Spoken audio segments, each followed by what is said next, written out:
Alors, on va y aller avec Marc chapitre 2. On continue notre étude des évangiles en harmonie. Euh, donc, Marc 2, les versets 1 à 12. Donc, Jésus, ici, on en arrive après la purification du lépreux. Et Marc suit assez fidèlement les événements, donc on y va avec lui. Il dit quelques jours après, Jésus revint à Capernaum. Donc on sait que Capernaum, c'était comme le quartier général de Jésus, son siège, son centre d'opération. On apprit qu'il était à la maison. Donc, beaucoup de commentateurs pensent qu'il s'agit de la maison de Pierre. Mais dans Marc 1, 10, 29, il précise très très clairement que c'était la maison de Simon et d'André. Ici, il précise rien. Euh, donc, est-ce que c'est la même maison ou est-ce que c'est, comme j'ai déjà dit, est-ce que c'est une maison que Jésus avait peut-être louée pour sa famille ou en tout cas, on ne sait pas exactement.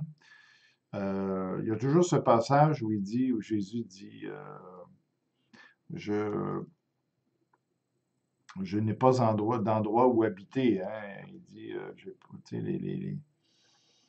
les renards ont des tanières et tout ça. Moi, j'ai nul endroit où reposer ma tête. Alors, est-ce que ça veut dire que Jésus ne pouvait pas avoir sa propre maison?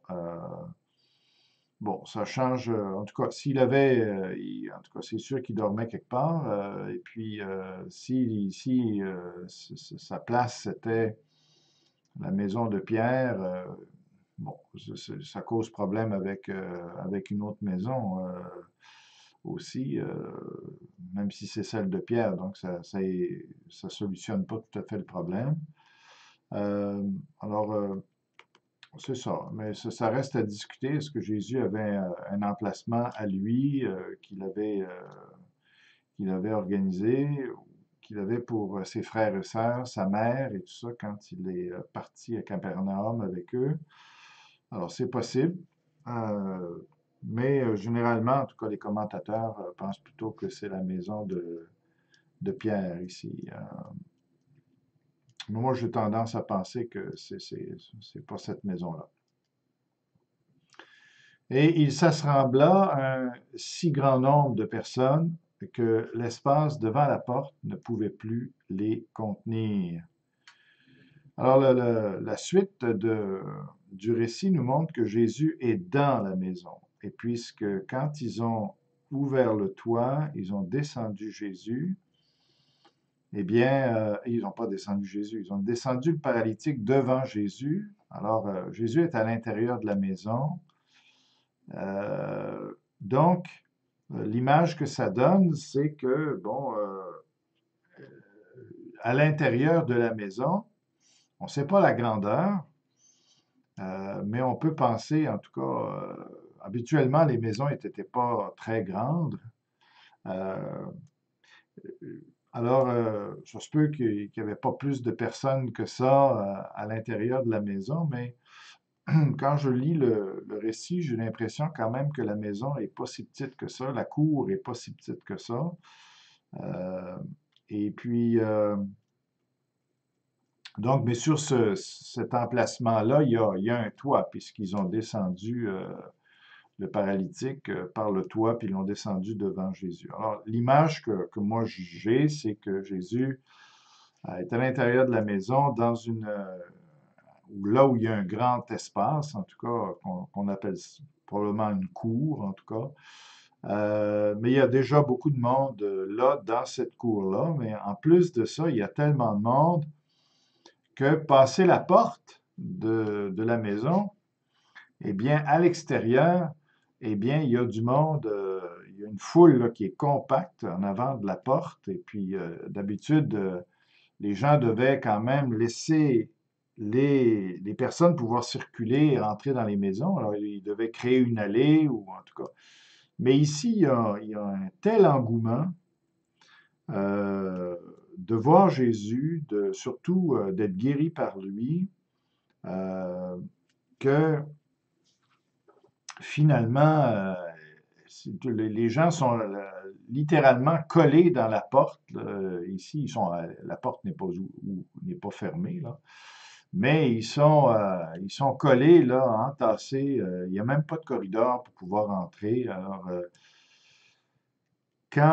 donc, on voit les hommes là, qui arrivent avec le paralytique, et quand ils voient ça, eh bien, ils sont très conscients que là, c'est impossible de tasser le monde. Et il semble qu'il y a même une frénésie. Les gens se poussaient. Donc, il n'était pas question que chacun laisse sa place, hein, parce qu'on peut s'imaginer, bon, on voit ces quatre hommes-là qui arrivent avec le paralytique, arrivent au bord de la foule, disent Hey, on peut-tu passer, s'il vous plaît? Euh, mais là, c'est chacun pour soi un peu, là, dans le sens que si toi, t'es pas malade, ben, tu vois l'autre, la condition qui est pire. Alors, tu lui laisses ta place, et puis, tu sais, par charité, en tout cas, tu sais, mais là, ce qu'on a l'impression, c'est que vraiment, non seulement le paralytique voulait être guéri, puis ses amis voulaient qu'il soit guéri, mais les autres qui étaient là aussi voulaient. Alors, il y a personne qui voulait laisser sa place, finalement. C'est presque une question de vie ou de mort, de ne pas laisser passer sa chance. Alors, c'est un peu la scène que je vois. Alors, je ne sais pas s'ils ont essayé de passer, ou s'ils ont demandé à des gens de les laisser passer, mais euh, où ils ont vu carrément que ça donnait même rien de leur demander quoi que ce soit, parce qu'ils sentaient que vraiment les gens étaient trop désireux de voir Jésus eux-mêmes. Alors, ils sont obligés de trouver une autre solution. Alors, voici la solution. Des gens vinrent à lui, amenant un paralytique porté par quatre hommes. Donc, une espèce de grabat, une espèce de civière rudimentaire avec deux manchons, puis une toile par-dessus. En tout cas, ça devait ressembler pas mal à ça, ou quelque chose de tissé en paille, mais en tout cas, ça ressemble à quelque chose comme ça, là, pas trop encombrant. Comme ils ne pouvaient l'aborder à cause de la foule, ils découvrirent le toit de la maison où il était, et ils descendirent par cette ouverture le lit. Alors, le lit, il faut se comprendre ici, c'est un grabat plutôt sur lequel le paralytique était couché. Alors, il faut comprendre que l'avant de la porte s'est compacté au possible. Alors, ils ont regardé la situation, et alors ils ont dû commencer à faire le tour un peu de la maison, voir par où ils pu rentrer. De toute façon, ils savaient qu'il y avait un escalier quelque part pour monter au toit. Habituellement, l'escalier était extérieur et mène au toit, un toit plat. Un toit plat qui est composé de poutres pour soutenir la structure, avec des tuiles par-dessus et de la terre battue, compactée, là, lissée sur le toit. Parce que les gens faisaient beaucoup d'activités sur le toit, faisaient sans doute sécher leurs affaires, en tout cas. Alors, il y avait beaucoup d'activités qui se faisaient sur le toit, donc c'était une pièce très utile. Alors, on peut imaginer qu'ils étaient soit sur le côté de la maison, sont montés soit sur le côté de la maison. Les autres n'avaient pas pensé à ça, mais eux ont pensé à ça. Ou en arrière, l'escalier d'en arrière, sont montés sur le toit, et puis, alors ils étaient tellement motivés, il fallait tellement que cet homme-là soit guéri, qu'ils étaient prêts à tout. Alors, même à défaire la maison, commencer à creuser, enlever les tuiles, défaire le plâtre ou défaire la terre battue. Il fallait vraiment être motivé. Alors, on comprend que le paralytique ici, paralysé de quoi? Est-ce que le monsieur était tombé? Il s'était cassé le cou? Est-ce qu'il y avait eu une crise de cœur? C'est quoi? Qu'est-ce qu'il y a? Donc, on n'a aucune précision là-dessus, mais l'image que l'on a, c'est que le gars est continuellement couché. Il est tellement paralysé, c'est paraplégique, là, et puis, alors, peut-être juste la tête qui bouge. On s'imagine en tout cas que cet homme-là, euh, ici, pendant des années, tout ce qu'il faisait, c'est tourner la tête, était couché comme ça. Alors, ça devait être une situation vraiment pénible. Et je comprends que ses amis ici voulaient absolument qu'il y ait quelque chose qui soit fait. Ils trouvaient que cette condition-là était pas possible à vivre et ils ont eu vraiment compassion de lui. Et comme Jésus était là, alors, ils étaient prêts à tout pour que cet homme-là soit guéri, hein. Et puis, donc, quitte à percer un toit, à imaginer une situation semblable aujourd'hui, tu sais, de commencer à aller chez le voisin et de faire son toit pour...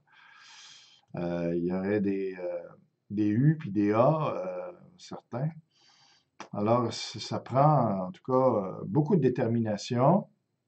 Et on comprend la phrase Jésus voyant leur foi. Alors, ça c'est intéressant, hein. Jésus ici, la foi, qu'est-ce que c'est la foi? Alors, est-ce que c'est juste quelque chose qui est dans le cœur ou est-ce que c'est quelque chose aussi qui se manifeste, hein? Alors, la foi que Dieu considère, c'est pas simplement une certaine vague croyance à l'intérieur de nous, avec plein d'hésitations, plein de questionnements, des oui, des non. Je pense que oui. Un certain élan, c'est pas ça la foi.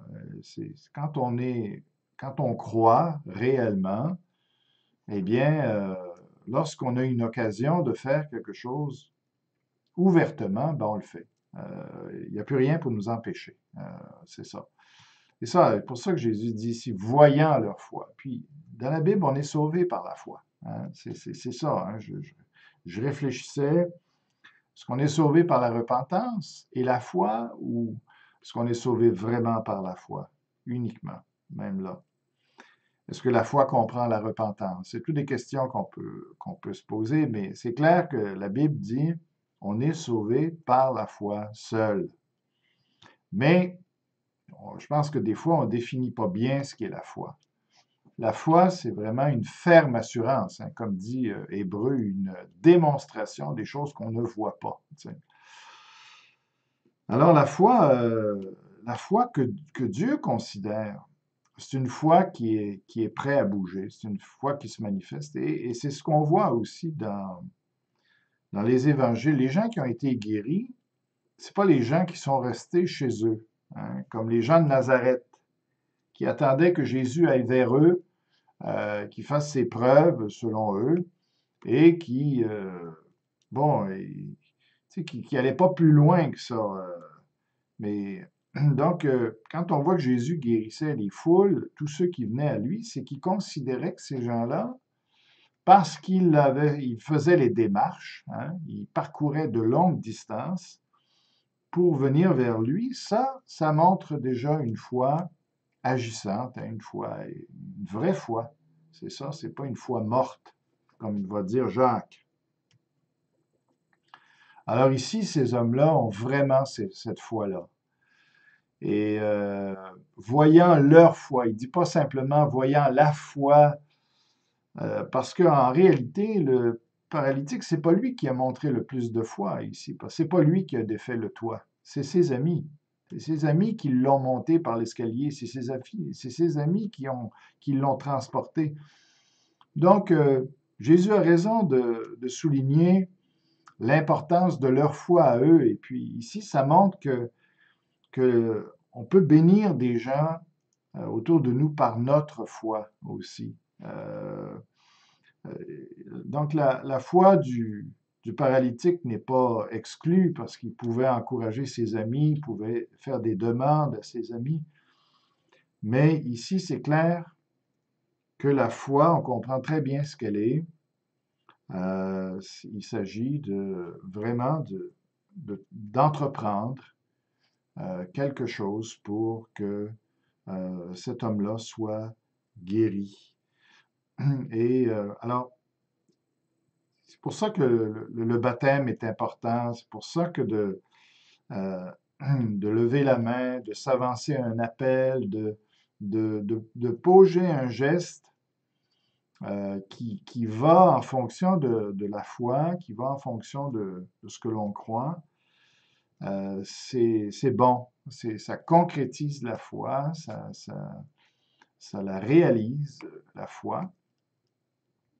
Et donc, c'est pour ça que moi, je crois à l'importance des appels aussi. Ça permet aux gens de confesser publiquement Jésus, ça permet de montrer ce qu'on a dans le cœur. C'est pas suffisant, le cœur, ce qu'il y a dans le cœur. Il faut que, quand elle devient mature, la foi, elle se manifeste extérieurement. Hein. Confesser de la bouche, pas simplement croire dans le cœur, mais aussi confesser de la bouche, faire quelque chose extérieurement.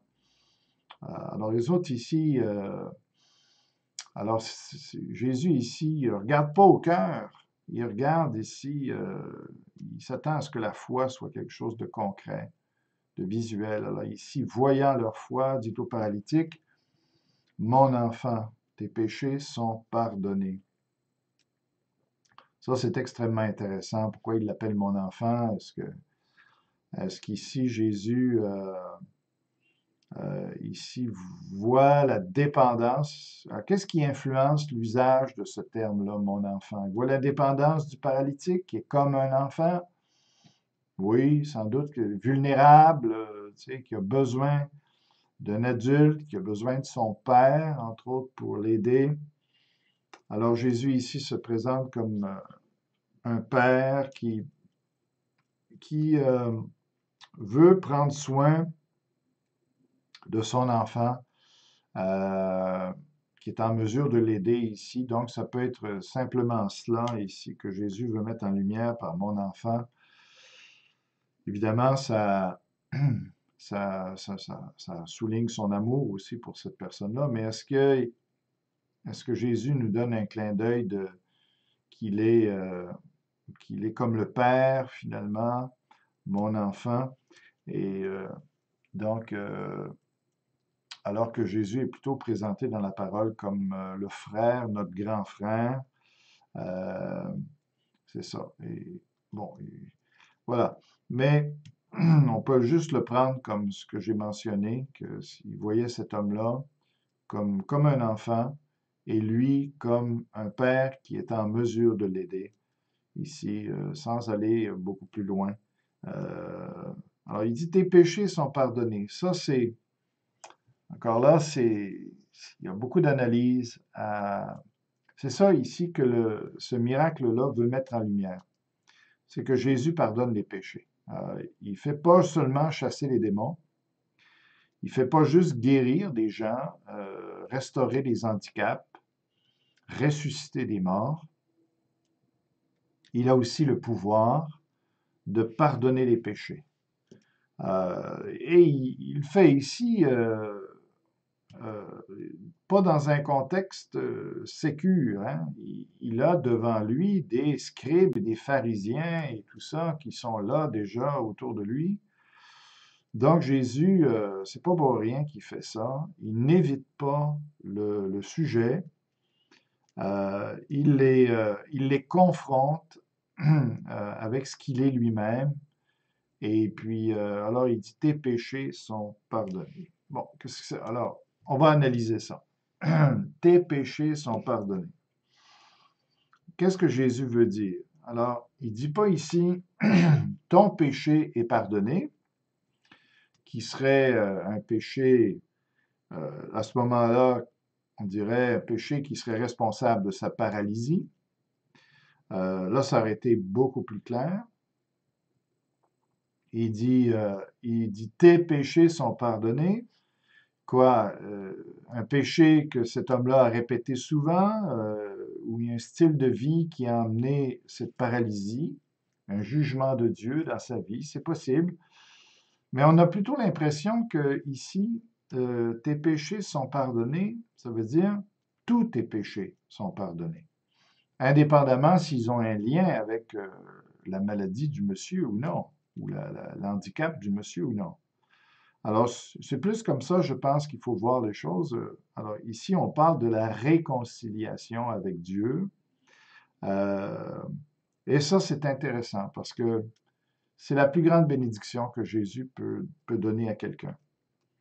Parce que le plus grand problème de l'humanité, ce sont nos péchés qui nous séparent de Dieu, qui nous privent de sa face, qui nous privent de sa présence éternellement.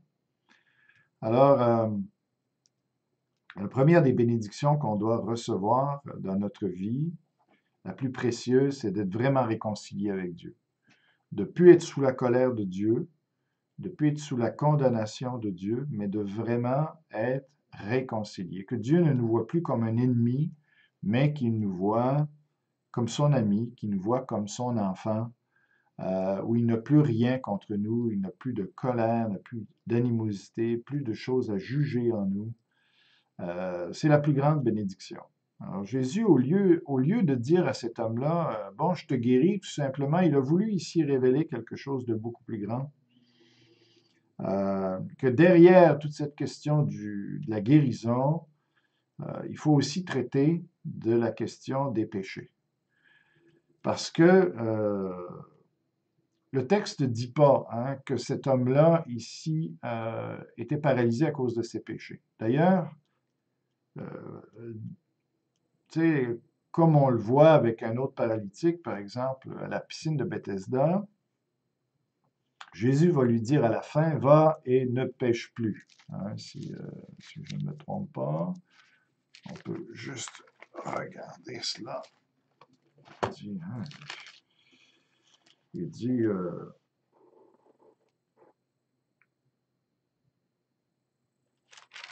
alors, c'était, c'est ça.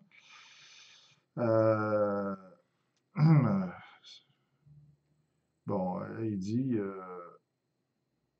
au verset 14, dans Jean 5, il dit, verset 14, depuis Jésus le trouva dans le temple et lui dit, voici, tu as été guéri, ne pêche plus, de peur qu'il ne t'arrive quelque chose de pire. Donc, on a là aussi un paralytique. Dans notre récit à nous, il n'est pas question de cette mise en garde par la suite. Alors, qu'est-ce que ça veut dire? Ça veut dire, en tout cas, peut-être que justement, ça indique que cet homme-là, il n'y a pas un péché précis qui a amené cette condition-là dans la vie. C'est toujours possible, mais ce n'est pas si clair que ça avec notre homme. Alors, mais ça ne veut pas dire, par contre, que la maladie n'a aucun lien avec le péché. Dans un monde sans péché, il n'y aurait pas eu de maladie. Alors, nécessairement, il y a un lien entre maladie ou handicap ou paralysie et péché. Et Jésus ici va traiter la cause finalement de tous les problèmes qu'il y a dans le monde, puis en l'occurrence pour cet homme-là, sa paralysie. Il ne va pas simplement guérir ici, il va vouloir faire comprendre aux gens que dans sa thérapie, il va beaucoup plus loin que juste guérir l'effet du péché, mais il va en soigner la cause. littéralement. Et ici, il va mettre cet homme-là dans une position où il va pouvoir être guéri, non seulement de cette paralysie, mais de tous les autres problèmes qu'il a dans sa vie, qui sont causés par les péchés. Donc Jésus voit beaucoup plus large ici que simplement cette guérison-là. Et c'est ce qu'il veut dans notre vie. Il commence par la base. Il ne fait pas juste arracher euh, les mauvais fruits, ou il ne fait pas juste enlever certaines branches sèches, mais il va directement à la racine. Hein. Il va enlever toute racine qui est morte. Il va donner vie ici. Et il va traiter le péché, il va l'enlever, tous les péchés, il va réconcilier la personne avec lui. Et cet homme-là, après ça, va pouvoir vivre beaucoup plus en santé à tous les niveaux. Alors, quand il dit tes péchés te sont pardonnés, sur quelle base est-ce que Jésus dit ça? C'est là que ça va causer un problème aux pharisiens. On va voir la réaction au verset 6. Il y avait là quelques scribes qui étaient assis et qui se disaient au-dedans d'eux, parce qu'ils sont hypocrites, ils ne veulent pas perdre la face, ils savent que Jésus est très intelligent, il a des réponses et ils ne veulent pas trop se faire prendre au piège. De toute façon, on est dans une période où encore leur idée n'est pas complètement faite sur Jésus. Alors, ils sont un peu plus prudents avec leurs commentaires et tout ça. Alors, mais là, en eux, comment cet homme parle-t-il ainsi? Il blasphème. Alors ici, il donne une définition au blasphème qui n'est pas de parler mal de Dieu, de sacrer ou d'insulter le nom de Dieu. Ici, le blasphème, c'est de revendiquer une prérogative divine, une chose qui appartient à Dieu seul, et de prétendre qu'un homme peut assumer cette prérogative. Alors, ils disent, hey, blasphème, il se prend pour Dieu, et ici. Qui peut pardonner les péchés, si ce n'est Dieu seul? Alors ça, c'était la théologie, et c'est tout à fait vrai. Hein. Pourquoi? Ben parce que les péchés, donc on peut pardonner à quelqu'un qui nous fait du mal les péchés qu'il nous fait, parce que c'est envers nous. Mais pardonner ici d'une manière générale, comme Jésus le fait, ça, c'est pas permis à l'homme. Parce que les péchés sont commis contre Dieu, premièrement. Alors, puisque c'est Dieu l'offensé, euh, il est le seul qui peut dire, OK, je passe par-dessus. Donc, et justement, ici, Jésus va utiliser, ou en tout cas, pas Jésus, mais l'évangéliste va choisir un terme de pardonner qui semble qui est un terme qui appartient à Dieu seul. Ce pardon-là appartient à Dieu seul. Alors, euh, donc, Jésus ici est en train d'assumer, selon eux, qu'il il fait pour Dieu ce qu'il appartient à Dieu seul, c'est-à-dire de pardonner une offense qui est faite envers Dieu. C'est comme, en tout cas, comme si Jésus lui-même subissait lui-même cette offense-là, parce qu'il il se fait vraiment passer à ce moment-là pour Dieu, lui-même, que c'est lui l'offensé et qu'il pardonne. Alors, ça, c'était inadmissible, évidemment, pour les scribes, les pharisiens. Ou au mieux, ici, Jésus aurait une délégation de la part de Dieu, même si ce n'est pas lui qui est offensé, mais Dieu lui aurait délégué le pouvoir de pardonner les offenses qui sont faites à Dieu, qui sont faites contre Dieu. Et Dieu aurait donné à son Fils, ici, la possibilité de l'autorité de pardonner les péchés qui affectent Dieu. Vous voyez la différence avec ce que je viens de dire au préalable. C'est pas Jésus lui-même qui est offensé. Puis dans ce cas-là, il pardonne dans ce sens-là, mais dans le sens que le Père, qui est lui l'offensé, a remis au Fils l'autorité de pardonner en son nom, finalement. Et puis, alors je pense que c'est de cette manière-là que Jésus parle ici. Il a l'autorité de, de représenter Dieu, en connaissant Dieu parfaitement, son Père, et connaissant son cœur, sa générosité, sa grâce, son pardon, eh bien, Jésus assume tout cela, cette autorité-là, puis il dit à cet homme-là, je sais que Dieu te pardonne, et moi je le déclare, je te pardonne tous tes péchés. Alors, Jésus avait vraiment cette autorité-là, il n'usurpe rien, il ne blasphème pas, et alors ça respecte le fait que ce soit Dieu seul qui pardonne, mais ici, dans ce cas-ci, le Fils aurait cette délégation de pouvoir. Verset 8.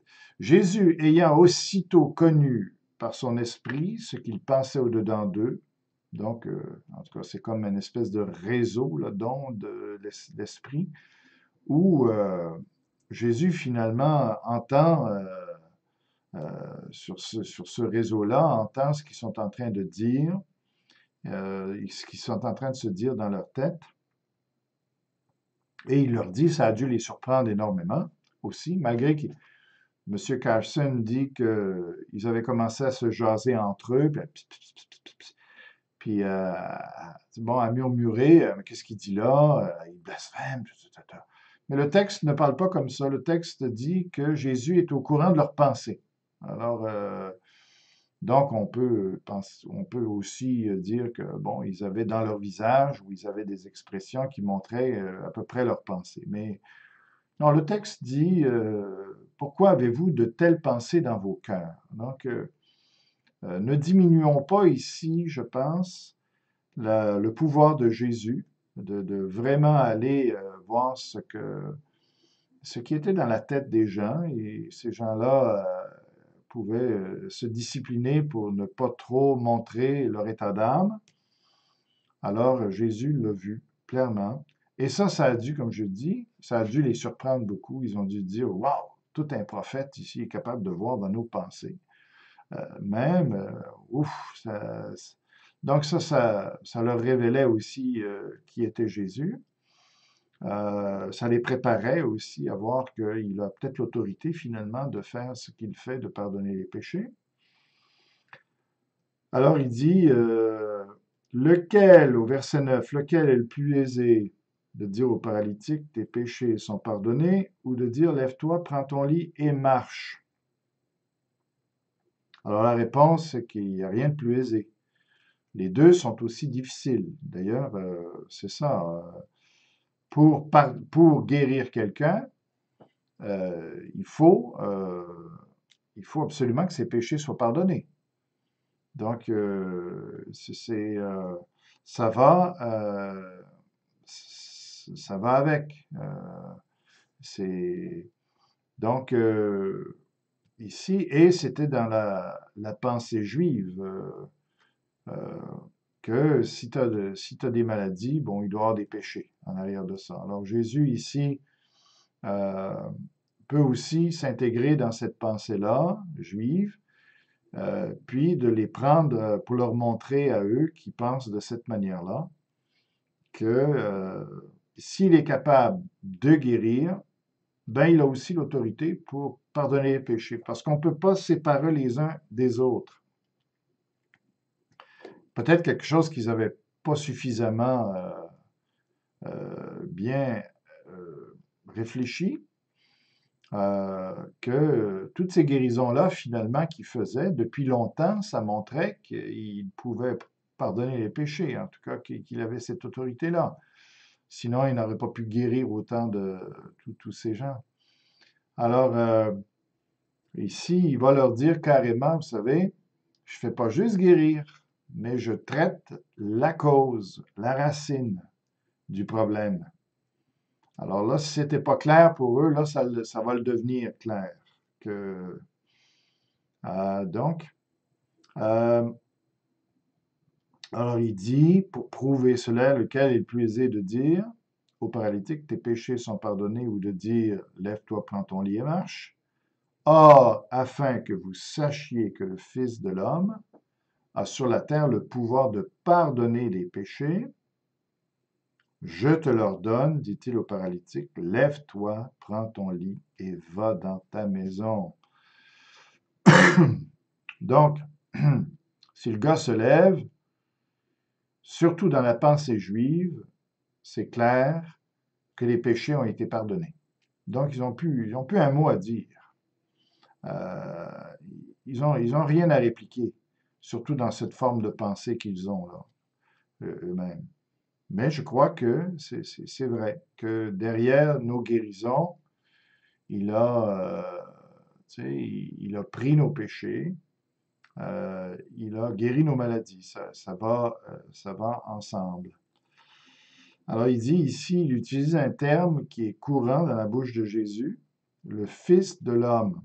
Ça, c'est pas clair du tout que c'était un terme messianique. OK?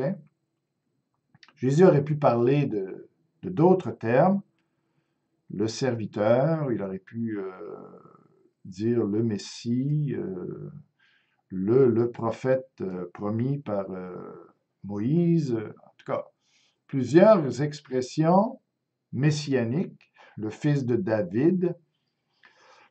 Il a choisi un terme beaucoup plus neutre, même possiblement complètement neutre par rapport à ce que les Juifs connaissaient. Euh, Jésus ici fait référence, hein, au Fils de l'homme décrit dans Daniel.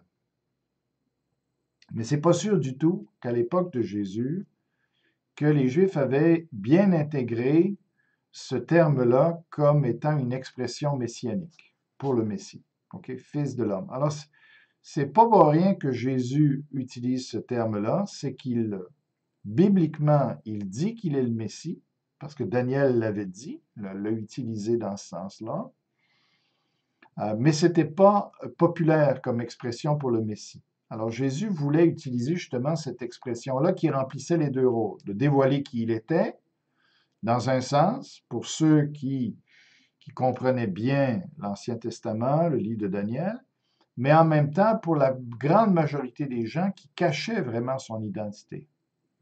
Alors on voit cette fois-là, ceux qui cherchent trouvent, mais ceux qui ne cherchent pas, Jésus se cache. Et alors, les choses cachées sont à l'Éternel. Donc ici, alors c'est ce qui permet à Jésus à la fois de se révéler, puis à la fois de ne pas se révéler pour aller jusqu'à la croix.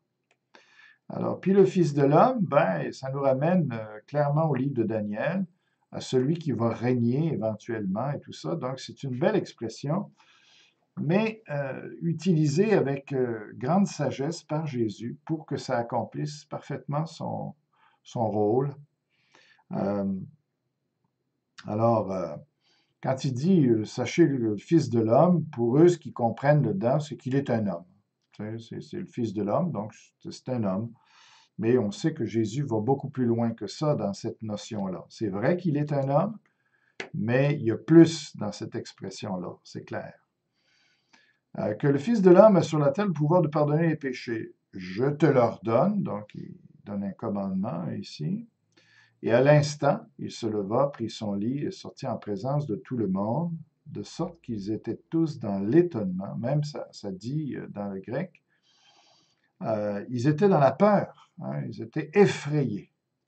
Effrayés parce que là, dans leur compréhension à eux, bon, non seulement Jésus fait un miracle ici qui frôle presque une résurrection, hein, parce que ce gars-là, il est couché comme un mort,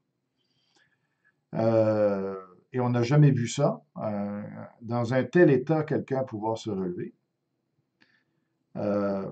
Alors ça, c'est déjà impressionnant. Et puis là, c'est tellement impressionnant qu'ils réalisent ils sont devant quelqu'un qui est extrêmement puissant. Donc ça, ça les insécurise. Mais en plus, c'est associé au pardon des péchés, et là, ils sont confrontés presque à la personne même de Dieu, voyez-vous? Ils sont plus capables de dire, ben, il n'y a pas l'autorité de le faire. Oui, ils viennent montrer qu'il a l'autorité de pardonner les péchés, et dans leur tête, il y a que Dieu seul qui peut faire ça. Alors, c'est, en tout cas, ils sont sous le choc, ils sont peut-être en face finalement de Dieu. Euh, dans ça, à chaque fois que les hommes ont été confrontés à Dieu, eh bien, c'est la peur qui les saisit, hein.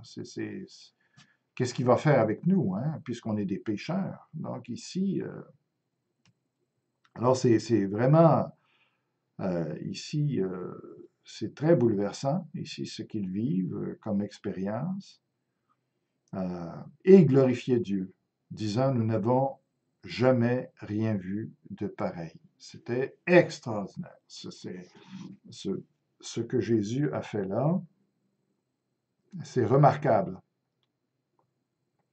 Et donc, voilà un peu ça, ça explique le texte quelque peu, en tout cas, d'aujourd'hui. On va, je veux juste prendre le temps d'aller dans Matthieu 9 maintenant. On va lire juste un passage complémentaire dans les autres évangiles, juste pour. Alors Jésus, dans Matthieu 9, verset 1, Jésus étant monté dans une barque, traversa la mer. Il n'y a pas si longtemps, quand on regarde dans l'évangile de Luc, c'est vrai, Jésus était dans la barque avec Pierre, hein, donc, peut-être qu'il y a un certain lien avec ça. Euh, et voici, on lui amena un paralytique couché sur un lit. Jésus, voyant leur foi, dit au paralytique, prends courage, mon enfant, tes péchés sont pardonnés. Alors quelques scribes dirent au-dedans d'eux, cet homme blasphème, et Jésus, connaissant leurs pensées, dit, pourquoi avez-vous de mauvaises pensées dans vos cœurs? Même leurs pensées sont. Eux, ils se disent, ben, on n'a pas des mauvaises pensées, on fait juste discerner selon notre théologie que tu vas trop loin dans ce que tu dis. Mais s'ils avaient compris qui était Jésus, ils auraient vu qu'ils n'avaient pas le droit de penser comme ça. Ça fait longtemps que les miracles auraient dû leur montrer que Jésus avait ce pouvoir-là, qu'il n'y avait rien d'étrange là-dedans. Car lequel est le plus aisé de dire tes péchés sont pardonnés ou de dire lève-toi et marche? Or, afin que vous sachiez que le Fils de l'homme a sur la terre le pouvoir de pardonner les péchés, lève-toi, dit-il au paralytique, prends ton lit et va dans ta maison. Et il se leva, s'en alla dans sa maison. Quand la foule vit cela, elle fut saisie de crainte. Et elle glorifia Dieu qui a donné aux hommes un tel pouvoir. Alors encore là, ils voient trop juste un homme, hein, eux autres, là-dedans. C'est pas sûr du tout que les autres hommes ont ce pouvoir-là. Mais en même temps, en tout cas, on va voir que Jésus va donner cette autorité-là à ses apôtres. Ça va être intéressant de le voir plus tard. Alors, on va aller dans Luc 5 maintenant. Un jour, Jésus enseignait des pharisiens et des docteurs, donc Luc 5, 17.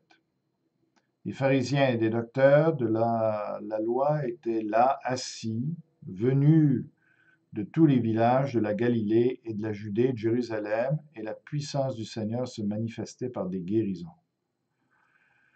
Donc, on voit la scène ici, le paralytique guéri, ce n'est qu'une guérison parmi tant d'autres, hein. Puis là, autour de Jésus, c'est pour ça que je dis, j'ai l'impression que la cour est très grande dans cette maison-là, que c'est une très grande maison ici. Et il y a beaucoup de monde autour de Jésus, même à l'intérieur de la maison. Et voici des gens portant sur un lit un homme qui était paralytique cherchait à le faire entrer et à le placer sous ses regards. Alors, il y avait de la compétition, hein, il y avait d'autres gens à être guéris. Alors, il fallait qu'ils s'organisent pour que Jésus le voie lui, qu'il ne passe pas à côté. Comme il ne savait pas par où l'introduire à cause de la foule, alors on voit que ça demande un certain processus de réflexion et tout ça, qu'est-ce qu'on va faire, tout ça. Ils montèrent sur le toit et ils le descendirent par une ouverture avec son lit au milieu de l'assemblée, devant Jésus. Voyant leur foi, Jésus dit, Homme, tes péchés te sont pardonnés. C'est-à-dire, t'es sauvé. Euh, c'est ça que ça veut dire. Les scribes et les pharisiens se mirent à raisonner et à dire, Qui est celui-ci qui profère des blasphèmes? Qui peut pardonner les péchés si ce n'est Dieu seul? Jésus, connaissant leurs pensées, prit la parole et leur dit, Quelles pensées avez-vous dans vos cœurs? Lequel est le plus aisé de dire, Tes péchés te sont pardonnés, ou de dire, Lève-toi et marche? Ça fait longtemps qu'ils auraient dû avoir compris cela. Hein? Mais ils sont tellement malhonnêtes qu'ils font la connexion entre péché et maladie, mais ils ne font pas la connexion entre guérison et pardon des péchés. À l'inverse, comprenez? Donc, ils sont malhonnêtes. Or, afin que vous sachiez que le Fils de l'homme a sur la terre le pouvoir de pardonner les péchés, je te leur donne, dit-il au paralytique. Lève-toi, prends ton lit et va dans ta maison. Alors le gars, ben non, ça, il a beau avoir la bonne volonté, hein, puis de vouloir se lever, même s'il est guéri, si son corps n'est pas restauré depuis tant d'années, il ne pourra pas se lever. Hein. Il va être trop faible, il va être, tu sais, les, les muscles et tout ça, et tu sais, c'est rachitique, en tout cas. Alors, il a fallu que Jésus restaure ici aussi toute la condition physique de cet homme-là. C'est pour ça que je dis, c'est presque une résurrection, cette histoire-là. Or, afin que vous sachiez que le Fils de l'homme a sur la terre le pouvoir de pardonner les péchés, je te leur donne, dit-il au paralytique, lève-toi, prends ton lit. Et à l'instant, il se leva en leur présence, prit le lit sur lequel il était couché. Imaginez la scène, tu sais, les gens sont en train de regarder le gars en train de passer, faire son chemin. Alors, c'est sûr qu'ils devaient le laisser passer, parce qu'après, ça dit qu'ils étaient dans la peur. Alors, là, c'était plus facile de se créer un chemin en sortant qu'en entrant. Euh, et puis, ils devaient le regarder avec des yeux ronds, de dire, mais qu'est-ce qui se passe ici? C'est quoi l'histoire? Alors, en tout cas, c'est ça, hein, les gens étaient complètement dépassés par la situation. Et s'en alla dans sa maison glorifiant Dieu. Alors lui-même, hein, c'est sûr, il devait être content, le gars. Hein. On peut imaginer ça, quelqu'un qui est dans une chaise roulante ou dans un lit depuis des années, puis là, tout d'un coup, il se met à marcher, on tasse la chaise roulante, et puis c'est vraiment extraordinaire. Tous étaient dans l'étonnement et glorifiaient Dieu, remplis de crainte. Ils disaient, nous avons vu aujourd'hui des choses étranges. Voilà. Alors, pour le texte d'aujourd'hui.